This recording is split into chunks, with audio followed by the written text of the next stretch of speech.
أشهد أن لا إله إلا الله وحده لا شريك له وأشهد أن محمدا عبده ورسوله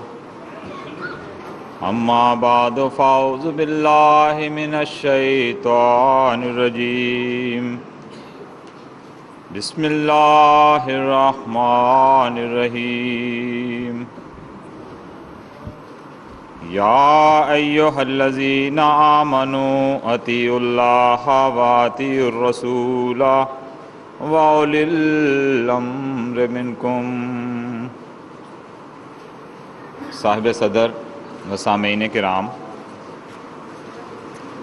خاکسار کی تقریر کا عنوان آپ نے سماعت فرما لیا کہ نظام جماعت کی اہمیت کیا ہے، اس تعلق سے مجھے کچھ کہنے کے لیے کہا گیا ہے۔ دراصل نظام جماعت نظام خلافت سے وابستہ ہے، اور جیسا کہ میں نے پہلے سیشن میں نظام خلافت اور نظام وصیت اس تعلق سے کچھ بیان کیا تھا، اس کا ہی یہ ایک حصہ ہے جس کو عنوان بدل کر مجھے دیا گیا ہے کہ میں اس عنوان پر خاص طور پر کچھ آپ کے سامنے بیان کروں۔ اور اس سے مراد غالباً یہ ہے، جب صدر صاحب نے مجھے یہ عنوان دیا تو میرے ذہن میں یہ بات آئی کہ اس کی غرض یہ ہے کہ وہ جماعت، وہ نظام جو چھوٹی چھوٹی جماعتوں میں قائم ہوتا ہے، اس کی کیا اہمیت ہے،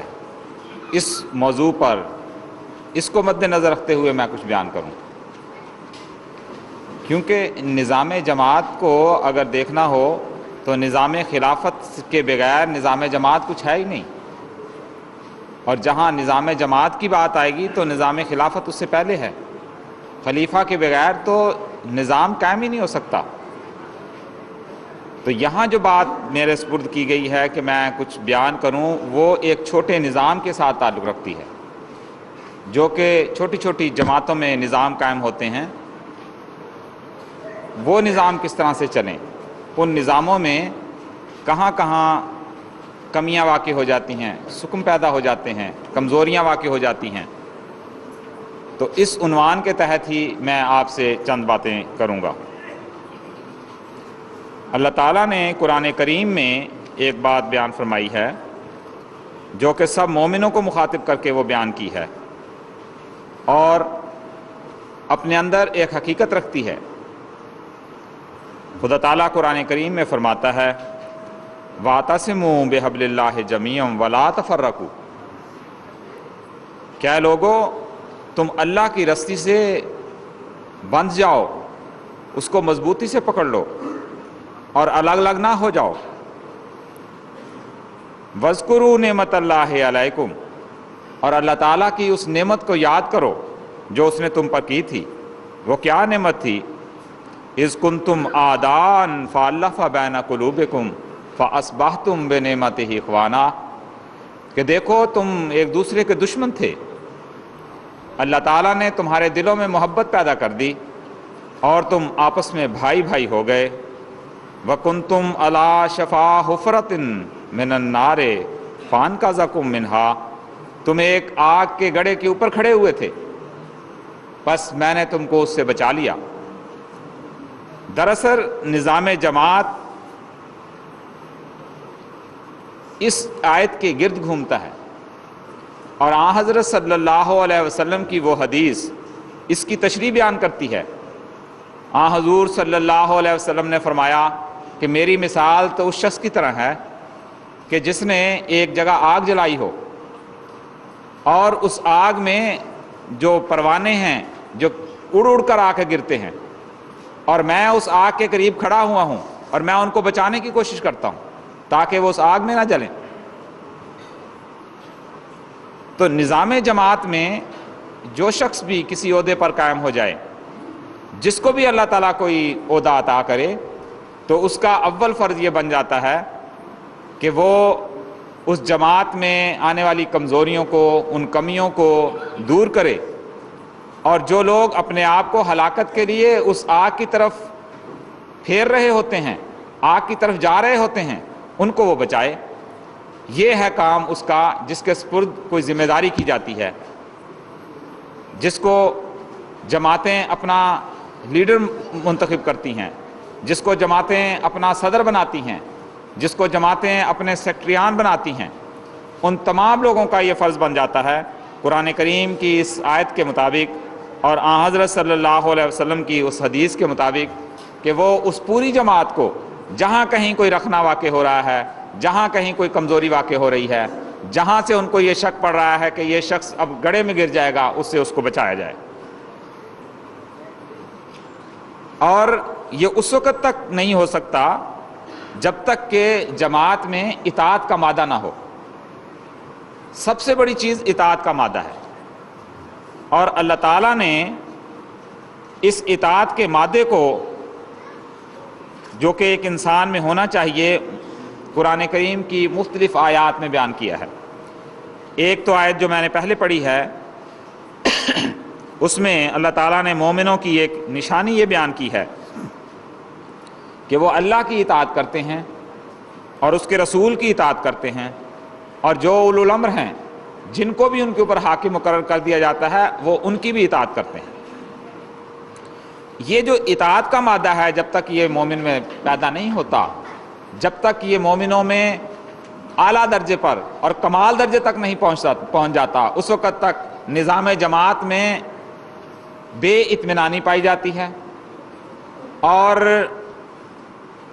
ان کے بچے رہنے کی کوئی امید جو ہے وہ سامنے نہیں آتی۔ جیسے جیسے مومن تقویٰ میں ترقی کرتے ہیں،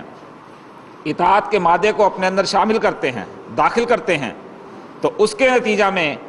ان کے اندر جو اطاعت کا مادہ ہوتا ہے جب وہ بڑھتا ہے تو وہ ایک مضبوط جماعت کے رنگ میں دنیا کے سامنے ظاہر ہوتے ہیں۔ قرآن کریم میں اللہ تعالیٰ نے اس بات کو بیان فرمایا ہے کہ تم اللہ کی اطاعت کرو اور اس کے رسول کی اطاعت کرو اور آپس میں اختلاف نہ کرو۔ اگر تم آپس میں اختلاف کرو گے تو یاد رکھو تمہاری ہوا نکل جائے گی، تمہارا شیرازہ بکھر جائے گا، تم متفرق ہو جاؤ گے، تم بکھر جاؤ گے، اور کوئی بھی شخص تمہاری اس طاقت کو توڑ کے رکھ دے گا،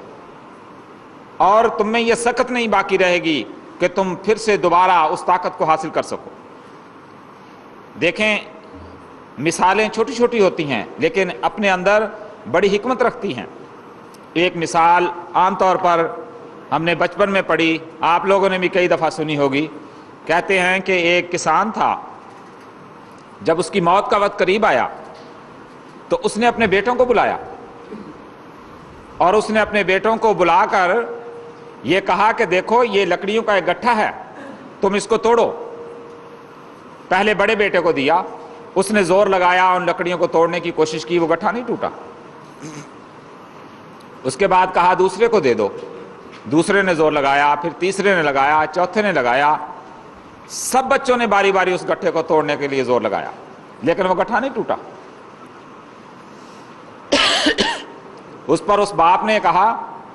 کہ اب اس گٹھے کو کھول دو اور اس میں سے ایک ایک لکڑی سب اپنے ہاتھوں میں لے لو اور توڑو۔ انہوں نے وہ لکڑی اپنے ہاتھ میں لی اور توڑ کے رکھ دی۔ اس بوڑھے باپ نے کہا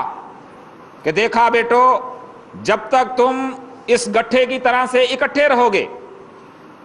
ایک دوسرے کے ساتھ مل کر رہو گے، ایک دوسرے کے ساتھ اتحاد رکھو گے، اتفاق رکھو گے، دنیا کی کوئی طاقت تمہیں نہیں توڑ سکتی۔ اور اگر تم متفرق ہو گئے اور تم الگ الگ ہو گئے،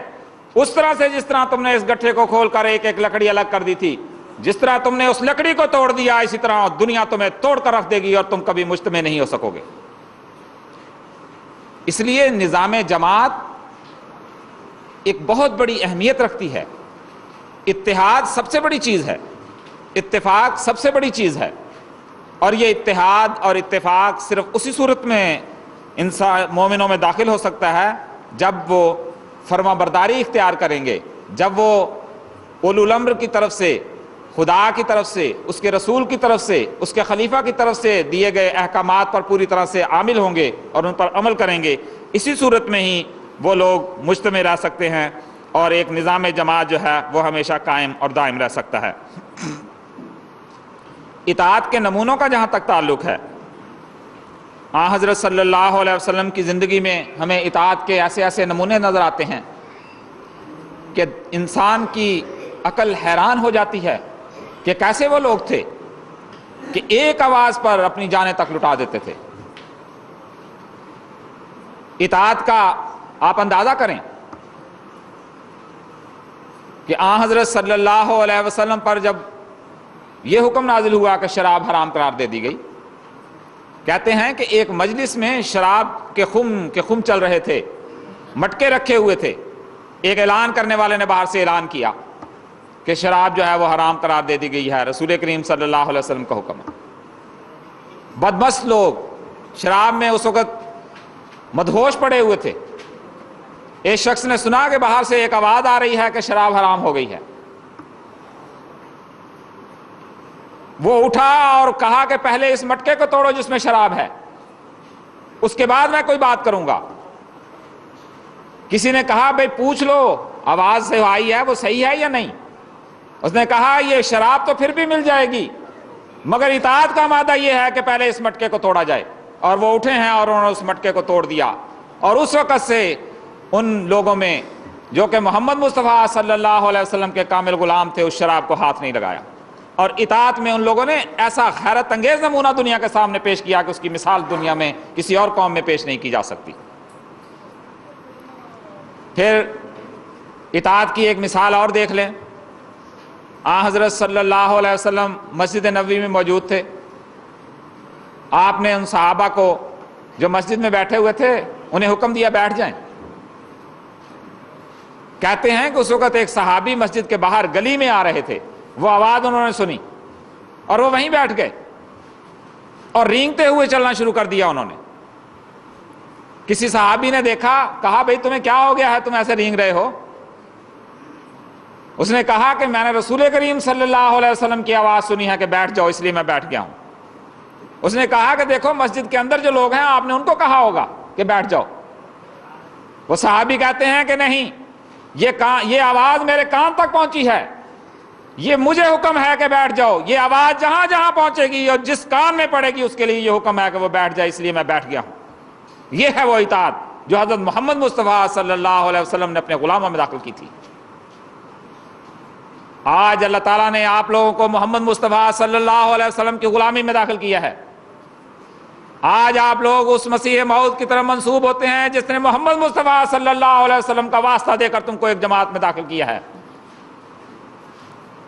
اگر آپ ان صحابہ کے نمونوں پر عمل نہیں کریں گے تو کون سی قوم ہوگی جو ان نمونوں پر عمل کرے گی؟ حضرت مسیح موعود علیہ الصلوۃ والسلام کی زندگی میں بھی ایسے نمونے ہمیں دیکھنے میں ملتے ہیں۔ میں اس کی بھی چند مثالیں آپ کے سامنے رکھتا ہوں۔ حضرت مسیح موعود علیہ الصلوۃ والسلام ایک مرتبہ دہلی میں تھے اور آپ نے قادیان میں حضرت حکیم مولوی نور الدین صاحب بھیروی رضی اللہ تعالیٰ عنہ کو ایک تار بھیجا کہ آپ فوری طور پر دہلی تشریف لے آئیں۔ اس وقت آپ اپنے مطب میں بیٹھے ہوئے تھے اور بیان کرنے والے کرتے ہیں کہ ایک طرف سے حضور نے چونکہ پگڑی نیچے رکھی ہوئی تھی، پگڑی اٹھائی اور سر پر رکھی، پگڑی سر پر رکھتے جا رہے ہیں اور جوتی پیروں میں پہنتے ہیں اور جوتی گھسٹتی ہوئی جا رہی ہے۔ آپ اس طرح سے اٹھے ہیں، نہ آپ گھر گئے نہ آپ نے گھر میں اطلاع دی اور بٹالے کے لیے آپ نکل چلتے ہیں۔ کسی صحابی نے کہا گھر سے کچھ لے لیں، کچھ زادرہ لے لیں۔ آپ نے کہا کہ نہیں، مجھے حکم ہے کہ فوری طور پر دہلی آ جاؤ، اس لیے میں ایک سیکنڈ کے لیے بھی نہیں رک سکتا۔ بے سر و سامانی کے عالم میں آپ نکلتے ہیں، بٹالہ پہنچتے ہیں۔ وہ لوگ جو اطاعت کا مادہ رکھتے ہیں، جو خدا پر کامل یقین رکھتے ہیں، جن کے اندر نظام کی ایک رمق پائی جاتی ہے، وہ خدا پر اس قدر یقین کامل رکھتے ہیں کہ خدا ان کے کام بھی کس طرح سے کرتا ہے۔ جب آپ بٹالہ پہنچتے ہیں تو وہاں ایک ہندو آپ کو ملتا ہے، وہ کہتا ہے کہ گاڑی میں ابھی تو ٹائم ہے جانے کے لیے، تو میری بیوی اس طرح بیمار ہے، آپ کوئی نسخہ دے دیں۔ آپ اس کی بیوی کو دیکھتے ہیں، ایک نسخہ تجویز فرماتے ہیں، اور وہ جو آدمی تھا اس نے حضور کو زاد راہ بھی دے دیا اور دہلی تک کی ٹکٹ بھی دے دی، اور آپ اس طرح سے دہلی پہنچے۔ دیکھیں اطاعت کا مادہ، قربانیاں اس طرح سے کی جاتی ہیں۔ اگر نظام جماعت میں یہ قربانیاں پیدا ہو جائیں، جماعت میں یہ قربانیاں پیدا ہو جائیں، تو جماعت کا نظام بڑی تیزی کے ساتھ پھلنے اور پھولنے لگ پڑتا ہے۔ اور اگر کسی جگہ بھی کوئی رکھنا واقع ہو جائے اور کوئی یہ سمجھے کہ یہ حکم اس کام کے لیے تھا، اس کے لیے نہیں تھا، اس میں وہ کیڑے نکالنے شروع کر دے کہ نہیں یہ بات یوں کہی تھی، اس کے لیے یہ ہونا چاہیے تھا اور وہ نہیں ہونا چاہیے تھا، ایسی باتیں اگر آ جائیں تو ہمیشہ سے اس کے نقصانات ہوا کرتے ہیں۔ دیکھیں رسول کریم صلی اللہ علیہ وسلم کے زمانے میں بھی ایسے نقصانات ہوئے، وہ مثال کے طور پر ہمارے سامنے ہیں، تاکہ اور مومن یہ ہے، مومن وہ ہوتا ہے کہ جہاں سے وہ ایک دفعہ دھوکہ کھاتا ہے دوبارہ وہاں سے کبھی دھوکہ نہیں کھاتا۔ میں اس لیے یہ واقعہ آپ کے سامنے رکھنے لگا ہوں کہ اگر کسی کے ذہن میں یہ بات ہو کہ اگر چھوٹا سا ادھر ادھر بھی ہو جائے تو کوئی بات نہیں، چل جائے گا کام، تو یہ باتیں غلط ہیں۔ جنگ احد کا واقعہ ہے، آن حضرت صلی اللہ علیہ وسلم نے بعض صحابہ کو ایک درے پر کھڑا کر دیا اور کہا کہ کچھ بھی ہو جائے، جنگ ہمارے حق میں ہو یا دشمنوں کے حق میں چلی جائے، تم نے اس درے کو نہیں چھوڑنا۔ چند صحابہ کو آپ نے وہاں بھجوا دیا، جنگ احد ہوئی اور دشمن جو ہے وہ میدان چھوڑ کے بھاگ گیا، اور وہ جو صحابہ وہاں کھڑے ہوئے تھے اس درے کے اوپر، ان میں سے بعض نے کہا اب تو فتح ہو گئی ہے۔ تو آن حضرت صلی اللہ علیہ وسلم کا تو حکم تھا کہ ٹھیک ہے فتح ہونے تک یہاں رہیں، اب تو بعض لوگ مال غنیمت جمع کر رہے ہیں، ہم بھی چلتے ہیں۔ کچھ صحابہ نے کہا نہیں، ہمیں حکم ہے کہ ہم اس درے کو نہیں چھوڑیں گے خواہ کچھ ہو جائے۔ اور ہوا کیا، کچھ لوگ تو اس درے کو چھوڑ کے چلے گئے جن میں اطاعت کا مادہ نہیں تھا، جن میں کمزوری واقع تھی، اور وہ صحابہ جن میں ایمان تھا، جو محمد مصطفیٰ صلی اللہ علیہ وسلم کی بات پر سے ایک رتی بھر بھی ادھر ادھر ہونے کو تیار نہیں تھے، وہ اس درے پر کھڑے رہے۔ ابو سفیان وہاں سے جا رہا تھا اور اس نے دیکھا درہ خالی ہے، چند لوگ ہیں، پیچھے سے اس نے پھر حملہ کر دیا، اور وہ فتح جو مسلمانوں کو ہو چکی تھی وہ فتح واپس شکست میں تبدیل ہوتی ہوئی دکھائی دیتی ہے، اور کئی صحابہ اس میں شہید ہوئے۔ حضرت محمد مصطفیٰ صلی اللہ علیہ وسلم کو گردن پہنچی، آپ کے دندان شہید ہو گئے، آپ بے ہوش ہو گئے، آپ کو ایک کھود جو ہے وہ آپ کے سر میں جو ہے وہ چبھ گئی۔ کتنا بڑا نقصان ہوا، صرف اس لیے ہوا کہ چند لوگوں نے یہ خیال کر لیا کہ اس کا مطلب یہ نہیں تھا، یہ تھا۔ نظام جماعت میں اگر کوئی امیر، اگر کوئی صدر، اگر کوئی سیکٹری کسی کے سپرد کوئی کام کرتا ہے تو اس کو یہ قطعاً حق نہیں بنتا کہ وہ اس میں یہ کمزوریاں تلاش کرے کہ نہیں اس کی حد یہاں ختم ہو جاتی ہے، اس کی حد وہاں ختم ہو جاتی ہے۔ آپ کا کام صرف اتنا ہی ہے، سمینا و اطعنا، جو آپ نے سنا ہے بس آپ اس کی اطاعت کریں گے۔ اگر آپ اس کے اوپر چلیں گے، اگر آپ اس کو اپنے پلے باندھیں گے تو یاد رکھیں آپ ہمیشہ کامیاب ہوتے چلے جائیں گے۔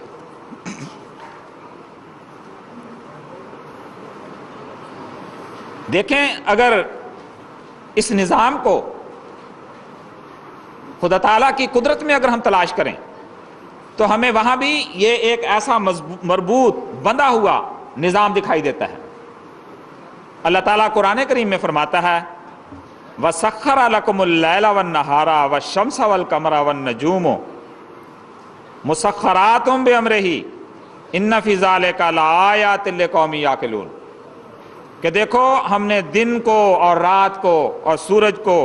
اور چاند کو اور ستاروں کو مسخر کر دیا ہے، اور یہ خدا کے حکم سے چلتے چلے جاتے ہیں۔ یقیناً اس بات میں عقل رکھنے والی قوموں کے لیے بہت سے نشانات ہیں۔ اور اللہ تعالیٰ نے ایک جگہ قرآن کریم میں یہ بات بھی بیان فرمائی ہے کہ تم غور کرو، دیکھو کہ یہ جو اجرام فلکی ہیں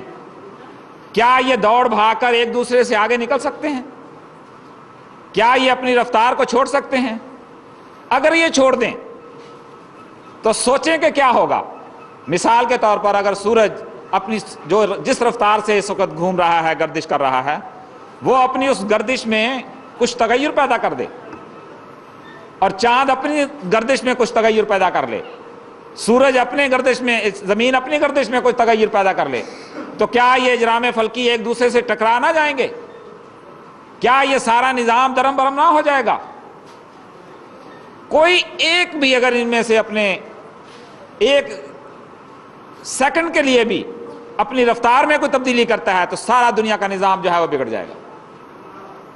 بڑے سے بڑا ہو، چھوٹے سے چھوٹا ہو، سارے کے سارے اجرام فلکی جتنے بھی ہیں وہ ایک محور میں گھومتے ہیں،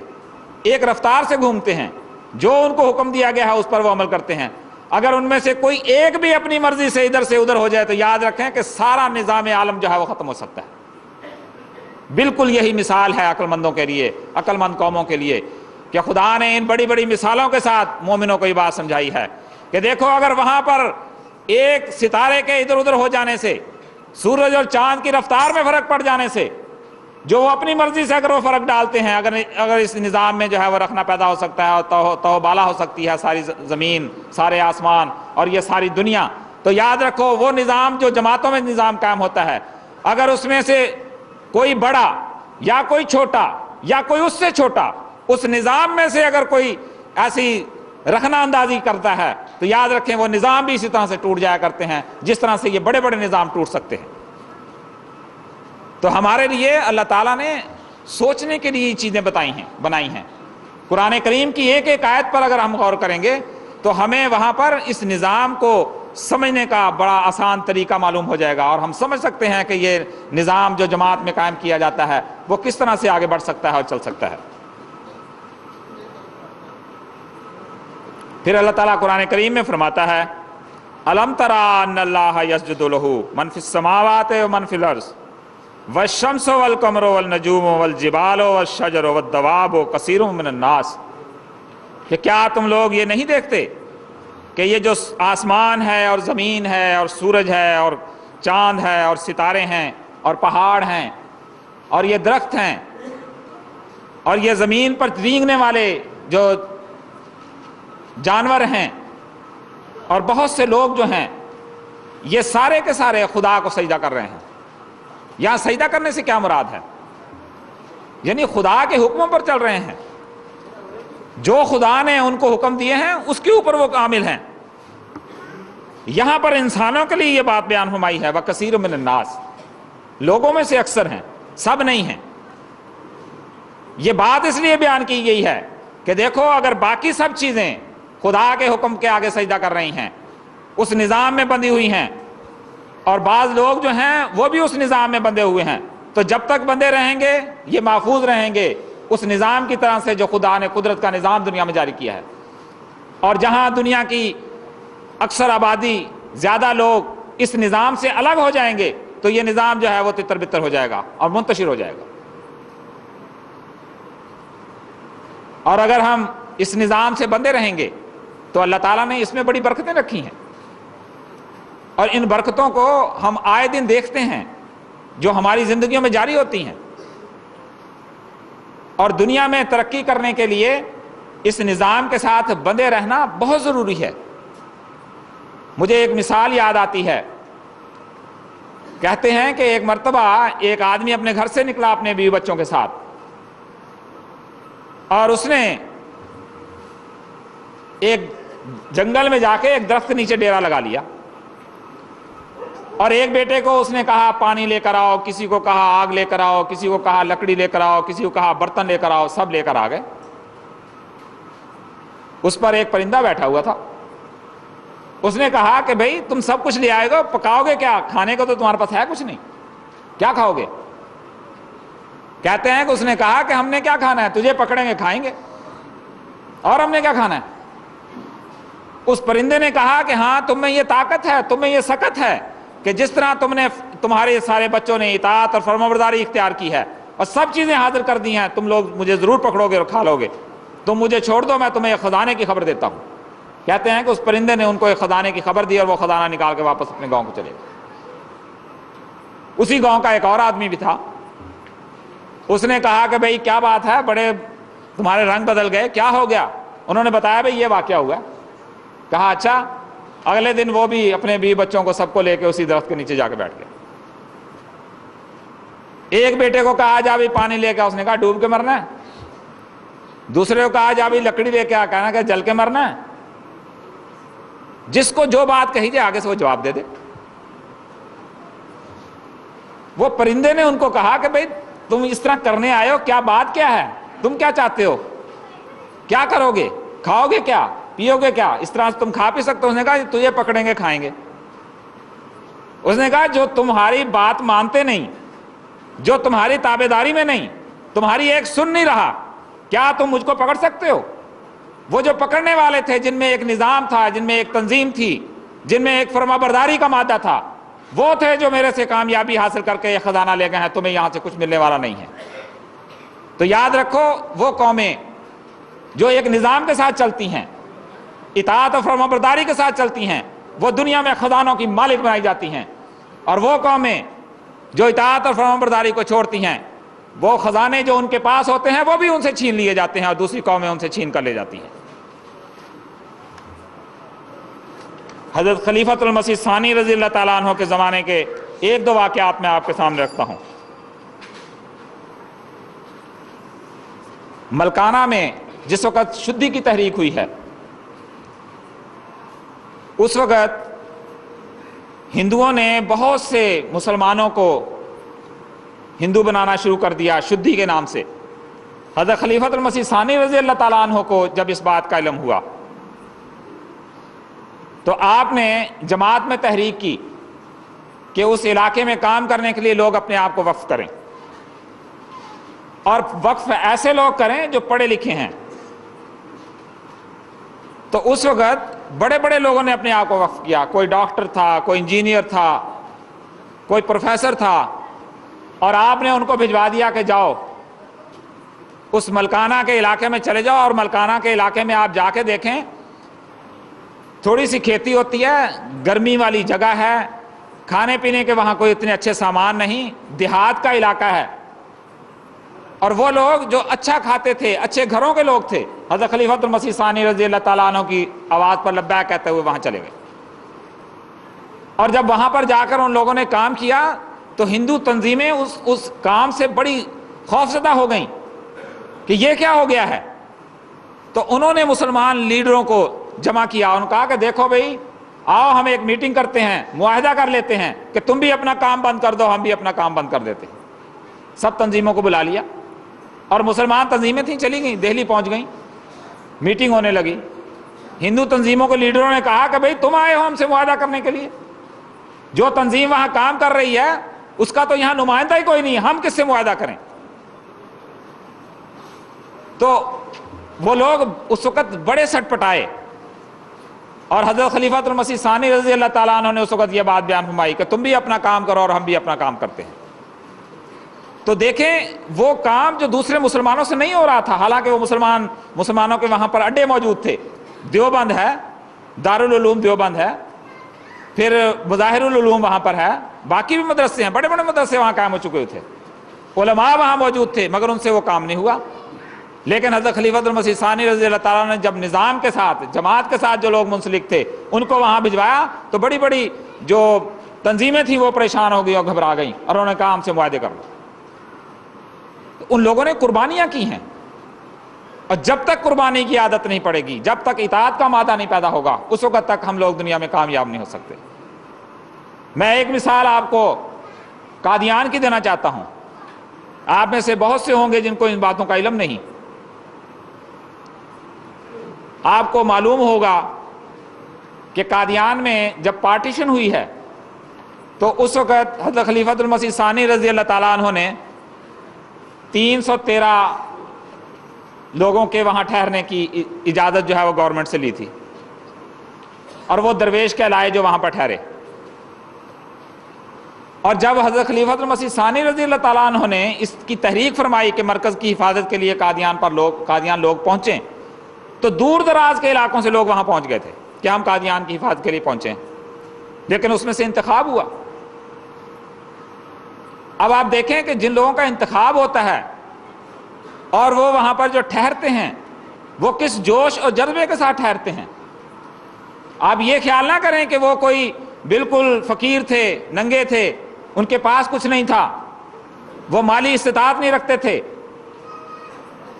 ان درویشوں کے پاس جو قادیان میں ٹھہرے ہیں، ہر ایک کا اپنا مکان تھا، ہر ایک کی اپنی جائیداد تھی، ہر ایک مالی وسعت رکھتا تھا، مگر انہوں نے ہر ایک چیز کو خلیفہ وقت کی آواز پر لبیک کہتے ہوئے چھوڑ دیا، ترک کر دیا۔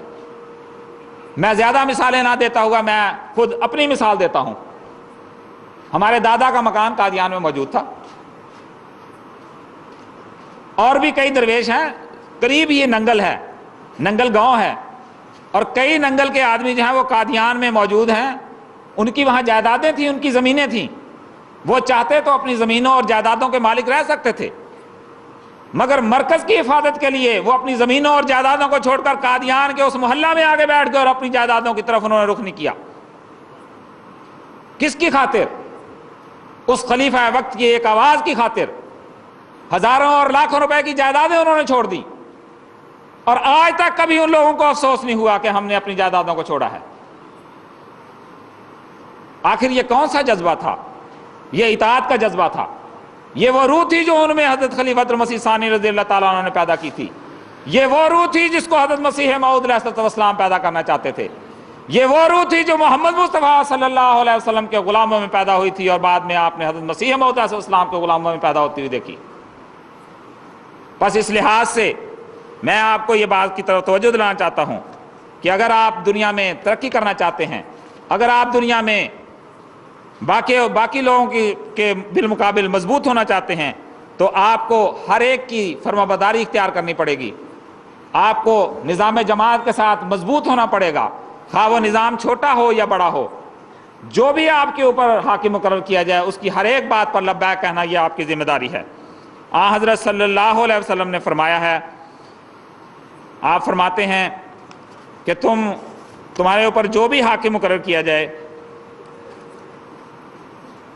حضرت ابن عمر رضی اللہ تعالیٰ عنہ کی روایت ہے، نقل کرتے ہیں کہ آپ نے ارشاد فرمایا، سننا اور فرمانبرداری کرنا ہر ایک مسلمان مرد پر واجب ہے، خواہ اس کو پسند ہو یا ناگوار ہو، مگر جب اس کو گناہ کا حکم دے تو پھر سننا اور اس پر عمل کرنا یہ واجب نہیں ہے۔ اگر کوئی گناہ کی طرف بلاتا ہے تو بے شک آپ اس کی فرمانبرداری اختیار نہ کریں، لیکن اگر آپ کو کوئی نیکی کی طرف بلا رہا ہے تو آپ کا فرض ہے کہ آپ اس کی فرمانبرداری اختیار کریں۔ پھر حضرت صلی اللہ علیہ وسلم کی ایک حدیث ہے کہ اگر آپ کے اوپر کوئی ایک ایسا شخص بھی حاکم بنا دیا جائے جس کا سر منقے کی طرح ہو، منقہ آپ نے دیکھا ہے، سوکھی ہوئی کھجور جو ایک طرف سے چپکی ہوئی ہوتی ہے، جس کی کوئی روک ہی نہیں ہوتا، انگور تو بڑا اچھا ہوتا ہے لیکن ایسا کہ چپکا ہوا، نہ اس کی شکل نہ صورت، ایسا شخص بھی اگر آپ کے اوپر حاکم مقرر کر دیا جائے تو اس کی بھی فرمانبرداری اختیار کرنا یہ آپ لوگوں کا فرض ہے۔ تو اس لحاظ سے چونکہ مجھے پرچی دکھائی گئی ہے کہ وقت ختم ہو گیا ہے، ہمارا یہ فرض بنتا ہے کہ ہم اپنے آپ کو جماعت کے سامنے، نظام کے سامنے اس طرح سے پیش رکھیں، اس طرح سے اپنے آپ کو جماعت اور نظام کے سامنے پیش کریں کہ جو بھی ہمارے اوپر ہمیں حکم دیا جائے، ہمیں جس بات کی طرف توجہ دلائی جائے، ہم اس کے اوپر لبیک کہتے ہوئے اس کی طرف آگے بڑھیں، اور وہ باتیں جو فتنہ پیدا کرنے والی ہیں، جو فساد کے پیدا کرنے والی ہیں، ان سے ہم بچیں۔ اور حضرت خلیفۃ المسیح ثانی رضی اللہ تعالیٰ عنہ نے اسی لیے اپنے ایک شعر میں بیان فرمایا ہے، امن کے ساتھ رہو، فتنوں میں حصہ مت لو، باعث فکر و پریشانی حکام نہ ہو۔ یہ جو چھوٹی چھوٹی باتیں جماعتوں میں پیدا ہو جاتی ہیں اور لوگ جنلیاں بنا لیتے ہیں، ایک دوسرے کے خلاف باتیں کرتے ہیں، یہ پھر بعد میں آہستہ آہستہ بڑے فتنوں کی طرف ان لوگوں کو لے جاتی ہیں، اور یہ پھر حکام کے لیے پریشانی کا باعث بنتی ہیں۔ تو ہمیں ان چیزوں سے بچنا چاہیے، ہمیں ان چیزوں سے پرہیز کرنا چاہیے، اور اسی طرح سے اپنے اندر وہ تقویٰ پیدا کرنا چاہیے، وہ طہارت پیدا کرنی چاہیے، وہ ایمان اور جذبہ اور جوش پیدا کرنا چاہیے جو حضرت مسیح موعود علیہ السلام ہم میں اور ہماری جماعت میں پیدا کرنا چاہتے تھے۔ حضرت خلیفۃ المسیح ثانی رضی اللہ تعالیٰ عنہ فرماتے ہیں، تم مدبر ہو کہ جرنیل ہو یا عالم ہو، ہم نہ خوش ہوں گے کبھی تم میں اگر اسلام نہ ہو۔ اصل چیز تو ہمارا اسلام ہے، اور اسلام فرمانبرداری سکھاتا ہے، اطاعت سکھاتا ہے۔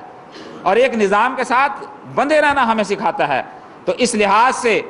اگر ہم دنیا میں ایک نظام کے ساتھ بندھے رہیں گے